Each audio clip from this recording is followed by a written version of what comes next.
Hello, Arthur Whitehead here from the 3D Product Animation Accelerator. Today I'm going to show you this gin bottle that I created. I spun it up in around a day, and I basically made it for educational purposes inside of our program, showing students some concepts and techniques of how to create this stuff. So in this short tutorial, we're going to break down all of the steps of how this was put together, from the modeling to the texturing, how the materials are put together and structured, some of the lighting, as well as the rendering and how all of this image came to be. I haven't made a 3D tutorial publicly on YouTube in about a year. We've been super busy with our company, growing it, getting students in, working with them, coaching them, stuff like that. And I simply just haven't really had the time to post more content. We help 3D artists learn how to create professional product advertising images and commercials and videos for clients so that they can get highly paid for doing something creative that they love. We covered both the 3D side and the business side aspects of how do you create the work and fulfill the service of the client, as well as how do you go out there and get high paying clients for yourself. If you'd like to work with us, get personally coached by me on a weekly basis, and get your own projects broken down, make sure to check out that free training and see if our program would be a good fit for you. So without further ado, we'll start off with the actual modeling of product. First of all, I am not a product designer. So if you look at the label and stuff like that, and then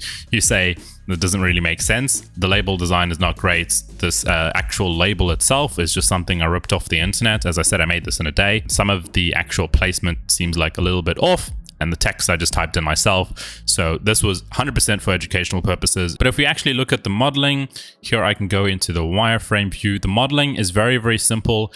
And I also want you to use this project as a different way of thinking when it comes to putting your projects together. A lot of people get so caught up on topology and UV mapping and all these things that in the product advertising space, you can bypass and shortcut your way to creating professional work by skipping all these steps that you feel like you have to do. My whole philosophy is how can you get the best result in the shortest amount of time so you have more time to do things that you enjoy. And if you can change out of the traditional way of thinking about 3D projects, you can bypass a lot of these things that I'm about to show you through the modeling and the texturing and stuff like that. So first off, with the modeling, you would have seen with the render, there's a lot of spice coming out the sides and the actual texture and the label. The text is extruding at the bottom of the bottle. There's all these circles coming out. You do not need to physically go and model that and worry about topology and all of that stuff. What I've been doing for a couple of years and what I've been teaching everyone is displacement map modeling, and that's what we'll show you how to do today. If we actually look at the bottle geometry here, you can see it's quite simple. So I can even turn off the actual materials. The geometry is very simple, nothing too complicated.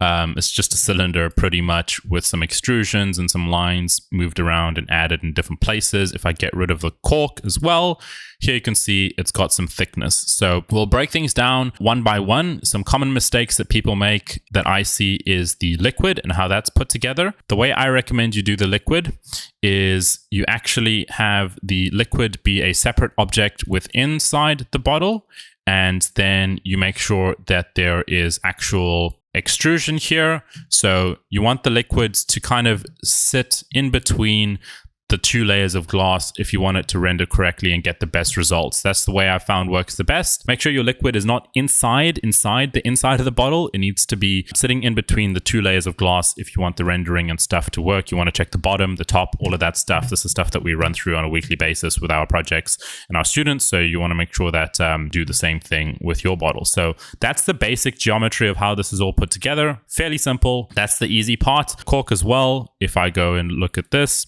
nothing too complicated. Again, it's just a cylinder with some lines pushed in, and then you smooth it out. You get your cork, you add a texture, voila. That's not where the magic happens. Now we'll get into the more exciting things with this project when it comes to the texturing, materials, and where a lot of the heavy lifting comes in with this specific project. Here, you can actually see where the label sits. I use the label calculator inside of our program to get the actual label size inside of Photoshop and stuff so that the sizing is correct and there's no stretching and warping and a lot of issues that people deal with that.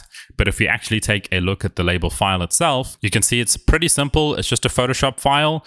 This graphic I just got from the internet, and then the text itself, I actually went and wrote that in myself. Now the dimensions of the Photoshop file are proportional to the size of the actual bottle. And this is done using cylindrical projection mapping. UV mapping we use 1% of the time in very rare occasions. Projection mapping, we use 99% of the time, and it gets us amazing results with all of the products that we do and show our students. And it's the fastest way to just get your things out onto your projects and onto your products without having to deal with UV mapping and all that complicated stuff that often just doesn't look good in the end anyway. So we're using cylindrical projection mapping. We've got a calculator that converts the actual size of centimeters into pixels so that you can know exactly what size your Photoshop document needs to be. You throw your label on, you know where the label is going to sit, and then here it is sitting on the bottle. So that's the simple part when it comes to actually creating and putting your texture onto the bottle. Now, if we begin rendering, here you can see a beautiful looking render. The lights are using HDR Light Studio. We have a partnership with them inside of our program, so everyone gets a discount to make it easier for everyone to have access to this stuff. And we'll go into the lighting after the materials, but first we will break down the materials one by one because this is where a lot of the heavy lifting is coming in. So if we turn off our displacement map, you'll see that this is what happens. A lot of the detail disappears, and we can actually go through all of the materials as they're built up together. So as you can see, we've turned off the displacement for the glass at the top, but we also have another displacement map for the glass at the bottom. So the way the glass at the bottom is mapped on here, you can see we've got flat projection mapping, and that's how we get these bottom details over there. If you look at the actual texture and open this up, the most simple way of putting together materials and texturing and a lot of detail, imagine I had to model this thing in, it would be chaos. So we've gone and set this up in a simple Photoshop file, flat projection mapping, no UV mapping required. You just place that there. Here you can see the cylindrical projection mapping for the actual bottle, and that's all that's needed. And then here we have the actual glass just sitting as a bottom layer on top of that bottom material. So here, if I go and turn off this displacement map as well, you will see how all of this detail suddenly will disappear. And there we go. So we'll break it down from one by one. So we have our actual dark paper texture, which is sitting over here. So if I throw it on, that's what our paper texture looks like. It's just a glossy material. A lot of people like to use, universal materials and Beckman, all the stuff. They make it so complicated and their work just often doesn't look very good in the end.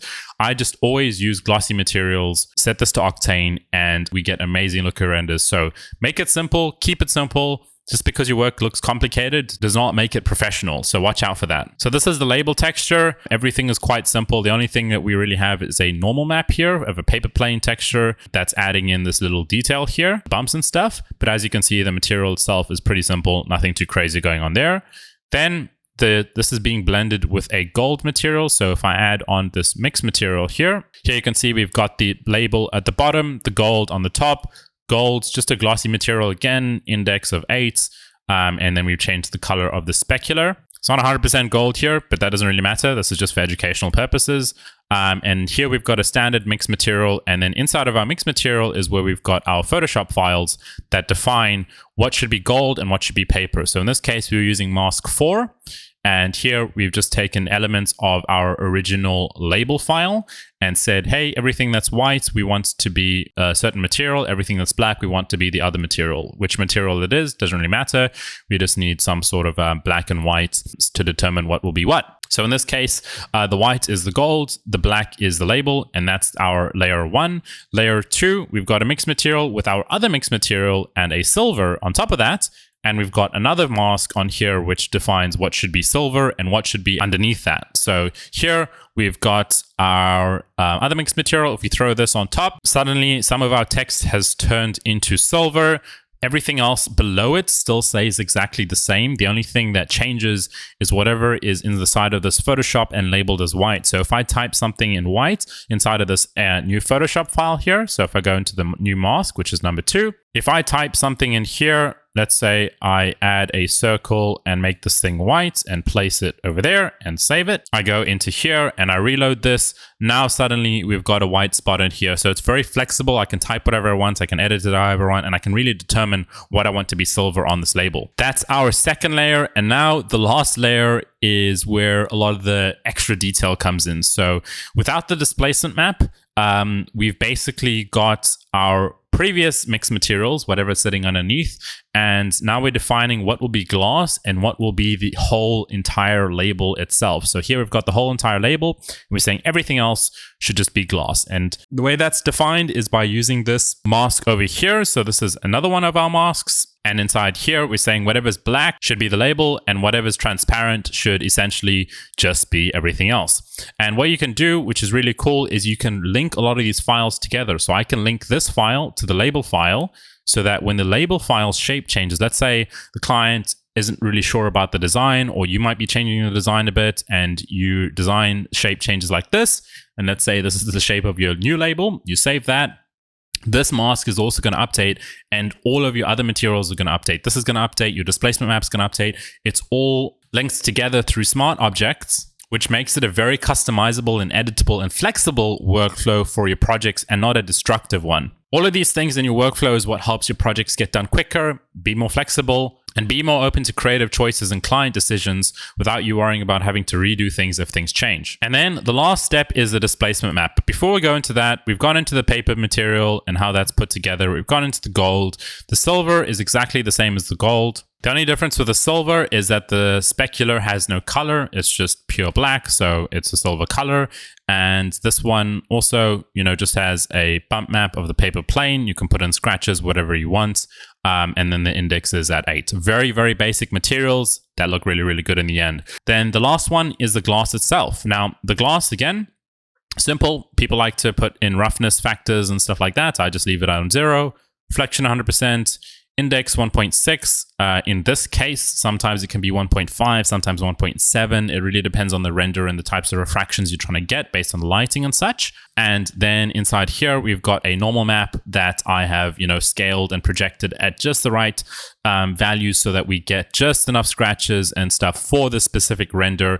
In a lot of cases, I recommend you just don't have any scratches on your bottle because it can make your bottle look dirty and stuff. But with this specific style, I didn't even come up with this concept of the render. I saw it on Behance. Someone made a bottle similar to this, and I just threw it up together in about a day or so for educational purposes, recreated to show students how to make something like this. And in that reference, there were like these little bumps and scratches all over the bottle, which I thought looked really cool, so I added those in. But in an actual client's case, often you want to watch out for that because you don't want it to look dirty or broken or anything like that. So that's just a normal map, pretty simple. Got this from another online resource. And then inside this bottle, we also have our liquid, which I showed the geometry of earlier. So here, if I turn off the liquid, you can see what this bottle looks like now. And we need the liquid to create the right refractions and reflections on the inside of the bottle. So you get this photorealistic look where there's a separation of the actual glass thickness at the bottom here and the liquid. And obviously, if we want to change the color of the liquid, it's super easy to do so. You just go into the transmission here, and you can change this to whatever color you want the liquid to be. Very editable, very customizable way of editing and creating these product renders for your projects. So now the displacement map, this is where a lot of the magic happens and a lot of the detail comes in. So if we turn this on, you see suddenly a lot of the detail just pops out. And if we look at the actual displacement map file, you'll see like this is such a customizable way of working, because here you can see the client, let's say the client wants these very square looking shapes to be around the bottle. And they're like, hey, we've got a new design that we want to try for whatever reason. You can easily go and change this. This is just a square with a gradient in a diamond shape. Let's say the client now wants this shape to be radial. So they want it to be radial, or let's even do something more dramatic like a linear shape. So you can see even more dramatic change. They're like, hey, we want this to be a linear shape. And you're like, oh my God, I have to go remodel this thing. But in this case, I'm using displacement map modeling that Arthur showed me, so I don't have to go remodel stuff. I can change this very easily. This update literally just took me like 5 seconds, as I showed you, to update the whole design of the bottle. So now I've gone and updated it. Here I can go reload it, and boom, we've gone and changed the whole design of the bottle. Literally 5-second updates, and now the whole design of the bottle has changed. We don't have to go remodel things and worry about geometric changes and creating this bottle again and all that nonsense. You don't have to deal with any of that. Displacement map modeling is the way. So that's how this displacement map was created. As you can see, we've changed the shape again just by changing the actual shapes inside of Photoshop, and the whole design is now a lot softer. Now, if you look at the actual render here, you'll see like all these little bumps and scratches, which add all that little fine detail. That's all done with the normal map that we've inserted into the glass material. And then to add the softer edges around here, we've gone ahead inside of our displacement map settings to add a bit of a Gaussian blur to create like the softer edges, which is more realistic. In a real bottle, you won't have very hard edges in manufacturing. You'll generally have a bit of softness around the bottle and the edges, and that's what adds in a lot of this detail. You want to be very careful with your displacement map files. Make sure there's enough color variance and enough bit depth between the ranges of black and white. This is a displacement map after all. You need enough information, so make sure your image is generally at 16 bits. In this case, I reduced it down to 8 bits just for the tutorial and rendering purposes and stuff like that for speed. But generally, you want it to be 16 bits. You want to make sure that there's enough information in your file, and also make sure that your texture files, displacement map files, are at a comparable resolution so that things don't look pixelated and blurred out. So as you can see, this is a super editable way of changing things. If you want this made by author-whited text to disappear, we can just go inside of here. We can turn off this text. We go ahead, we save it. We go back into our file here. We go in here, we reload it, and then now you'll see this made by author-whited text just vanishes. And just like that, we've quickly gotten rid of that text. So that's pretty much everything to do with the displacement map and how the materials and all of that stuff is set up. We've gone through the modeling, the structure of it, the geometry of how that looks. We've gone through how the materials and textures have been put together with Photoshop files, smart objects, and how everything is updatable and changeable depending on the way you want to customize it with you and your clients. So now we'll go into lighting. We're using HDR Light Studio. Here you can see we've got a light on the left. We've got a light in the middle here for the label. In the middle, there's no light. Then we've got a light on the right side. So gradients, adding in gradient light, adding in contrast to your image. The variance between light and dark is what really makes your images pop and look good. You need a difference between black and white. If your renders look flat, where you've got like just middle gray everywhere, it looks bad. So you always want to make sure you've got nice contrast. So that's why we've got a light on the right side, which is light. It fades to dark here. It goes light again, fades to dark, and then it goes light. That adds in gradient. The actual lights are gradient lights as well. So here, if we turn off the displacement map so you can see the actual shapes of the lights, here you can see how it's broken down. And this is the way I recommend all my students light, especially the beginners. Just use gradient lights, because gradients have a white fading off to dark. A common problem is that everyone likes to use flat lights, which make their renders look flat, or they use soft lights, which make their products look soft and ugly. Gradient lights just add a shine onto your products and onto your glass, especially if it's a glass product, and just makes everything look shiny, reflective, and professional. So here, if we break down all the lights, here you can see we've got a light for the actual bottom, which adds a light on the bottom side. We've got a light on the right side of the product to add a light on the label of the right. We need a light on the left to actually show the shape. You never want your product fading into the background like this. You always want to be able to see the full shape of the actual product.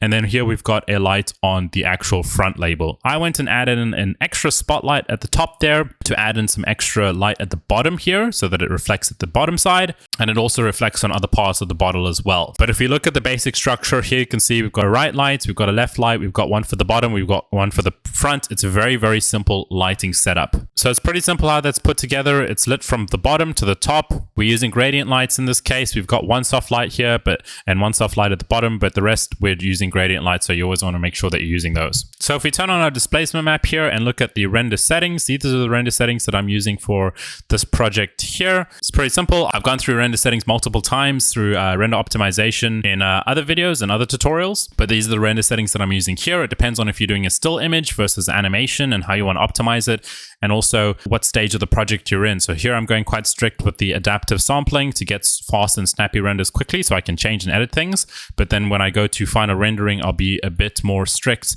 so that we get more quality in our renders. Now, camera imager, you always want to make sure that this is linear.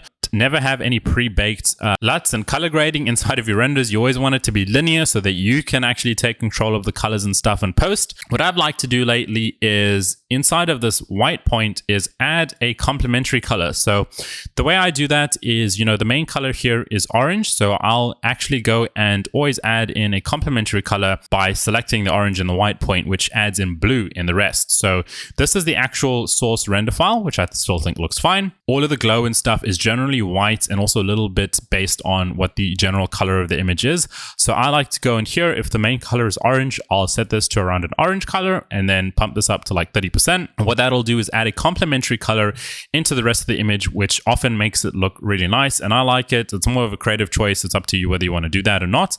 But this is what I've liked to do. And it's also a post-processing effect. So it happens after the render.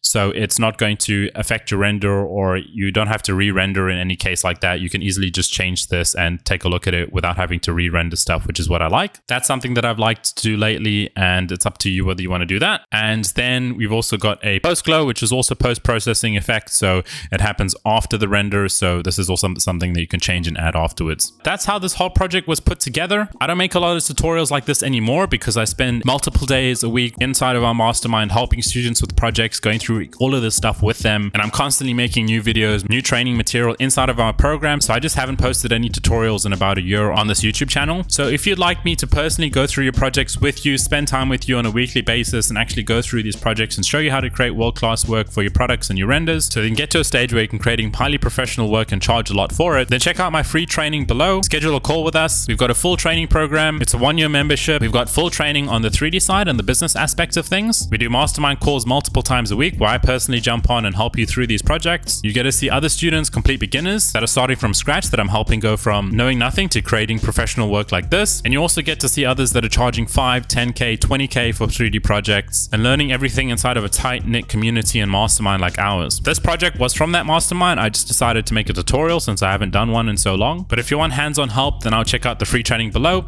Either way, thank you for watching this video. Thank you for supporting us as a company. We feel so blessed to be able to help so many 3D artists around the world. And this is something that I just really love. I really enjoy 3D. I really like helping people. And I'm just so thankful to be in the position where I'm able to help people with this stuff. So if you enjoyed, leave a like, subscribe, check out a free training, and I hope you have a good day. Goodbye.